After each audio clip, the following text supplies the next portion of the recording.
Alors, à qui s'adresse ce livre? Tout d'abord à celles et ceux qui ont un don. Parce que j'ai rencontré beaucoup de personnes, notamment des femmes, qui avaient des dons, qu'elles ont identifiés depuis l'âge de 7 ans. L'âge de 7 ans semble être assez symbolique.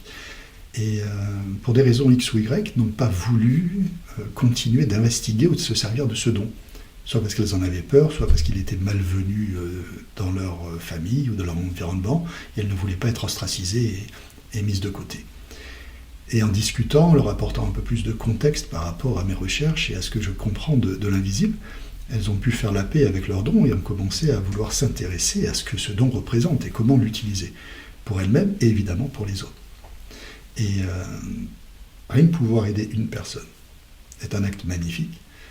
Et j'ai eu l'occasion de rencontrer, notamment dans le cadre du travail, c'est ça qui était assez fascinant, toujours dans le cadre professionnel, de rencontrer ces personnes qui ont osé s'ouvrir à moi, parce que je parlais de ce sujet librement,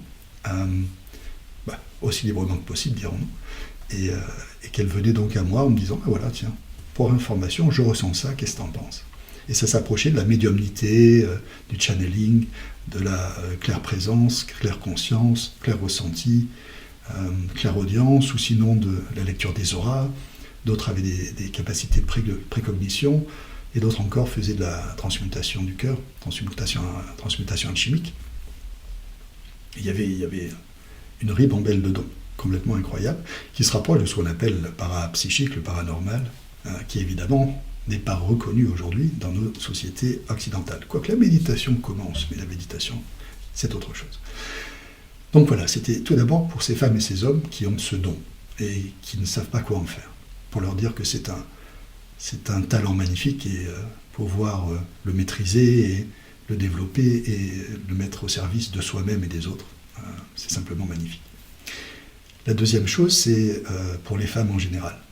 Pour reconnaître en fait que pendant toute l'histoire, si on regarde l'histoire, on vous a mis de côté, on vous a poursuivi, on vous a pourchassé, on vous a même tué. Pour les dons que vous avez, cette capacité innée que vous avez intuitive de connecter au mouvement de vie, et qui s'explique notamment par le fait qu'à l'intérieur de votre corps, vous donnez naissance. Et en donnant naissance, vous êtes le creuset qui permettait l'union entre le masculin divin et le féminin divin, et vous donnez naissance à la manifestation. Vous êtes le creuset de la vie. Et ça, personne ne pourra vous l'enlever, et nous les hommes, nous ne pourrons pas concurrencer. Donc nous pouvons apprendre à développer notre don de connexion. Mais pour vous, c'est inné. Vous êtes la vie, et vous êtes connecté à la vie. Et les grandes prêtresses, et les grandes magiciennes, et même les grandes sorcières, parce que pour moi c'est un terme noble, ont toujours été là, ont toujours guidé. Les oracles sont des femmes. Donc les pythis sont des femmes. Donc ça a toujours été comme ça. Et cette connexion directe a toujours inquiété ceux qui voulaient le pouvoir et la connaissance, puisque vous l'avez en direct, même sans vous en rendre compte. Mais soyons clairs, nous devons développer le féminin divin et vous devez développer le masculin divin. Voilà, c'est l'équilibre qui est important. Donc c'est pour vous, mesdames, que ce livre est également dédié, même si je n'en parle pas de cette manière dans le livre. La troisième catégorie, je pense, de personnes, qui est assez large d'ailleurs, ce sont toutes celles et ceux qui ont commencé un cheminement vers l'invisible.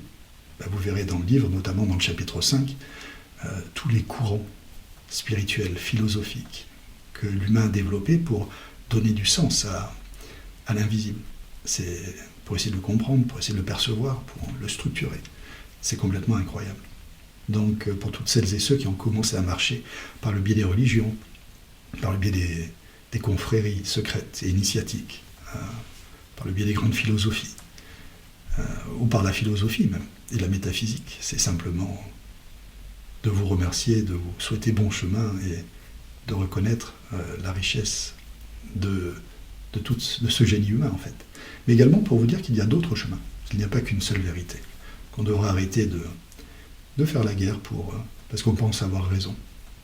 En fait, quand vous verrez tout ce qui s'est passé depuis 6000 ans, vous verrez tous les points de vue et vous les ressentirez, je pense. Moi, quand j'ai écrit le livre, je l'ai ressenti. Il y a tellement de manières de percevoir l'invisible et le réel, c'est juste infini. Et je crois que les dernières catégories de gens sont celles qui, un peu comme moi, sont curieuses et courageuse. Alors pourquoi curiosité et courage? La curiosité vient du fait qu'on continue de rechercher, alors qu'en fait, notre entourage, notre environnement nous demande d'arrêter. Quand j'ai commencé mes recherches, mon cercle va tourner religieux, catholique, m'a dit « Oula, où vas-tu là? Où vas-tu » Je disais « Je vais voir Bouddha, puis je vais voir la physique quantique. » Et « Ah oui, mais on m'a dit « Mais tu reviendras. » En fait, je suis jamais parti. Je suis catholique. C'est pas la question. J'adore le Christ. Bon, après, j'ai des limites sur certaines structures physiques humaines, mais je suis très proche du Christ et j'aime la figure du Christ. Et maintenant, ma compréhension a un peu évolué. Et ce que je veux dire, c'est que il faut un certain niveau de curiosité pour continuer d'avancer malgré les jugements, le cynisme, le questionnement des autres qui vous regardent en disant « Mais tu fais quoi? Qu'est-ce que tu vas voir? Pourquoi tu le fais ?» Donc j'aimerais reconnaître cette capacité des curieux à continuer d'avancer malgré le regard ou le jugement que les autres peuvent porter sur eux. Et le courage, c'est surtout d'en parler, c'est-à-dire de pouvoir, comme je le fais maintenant, en parler ouvertement. Ça m'a pris du temps, 52 ans. J'ai collecté des informations, j'en parle évidemment, mais dans des cercles plus restreints. Et après, j'ai arrêté d'en parler. Avant, c'était comme si je devais en parler. Là, c'est un peu différent. Je me suis dit, voilà, je suis passé par une phase où j'ai ralenti, je n'en parlais que si on me posait des questions. Et là, je ne sais pas. Là, il se passe quelque chose où je dis, bon, là, ça pousse trop. J'ai envie d'en parler, c'est qui je suis, je vais arrêter de nier qui je suis. Et donc, ce courage de s'exprimer face à une caméra, en écrivant un livre, en assumant ce qu'il y a dedans. Parce qu'on va parler des dragons. On va parler des élémentaires, on va parler des galactiques, on va parler des êtres de lumière, des maîtres ascensionnés. Enfin, ouais, il faut assumer. Et maintenant, j'assume.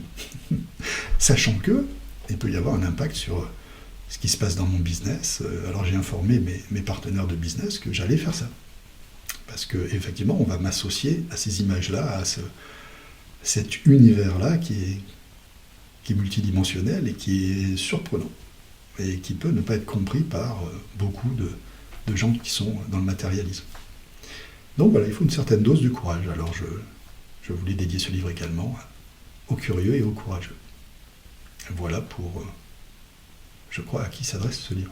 Ah oui, un dernier point, il s'adresse à moi également. Le fait de l'avoir écrit était une transformation, était une libération, je crois, et une acceptation de qui je suis. Et donc c'était certainement pour moi que je l'ai écrit en premier, mais comme toute chose, on fait d'abord pour nous-mêmes.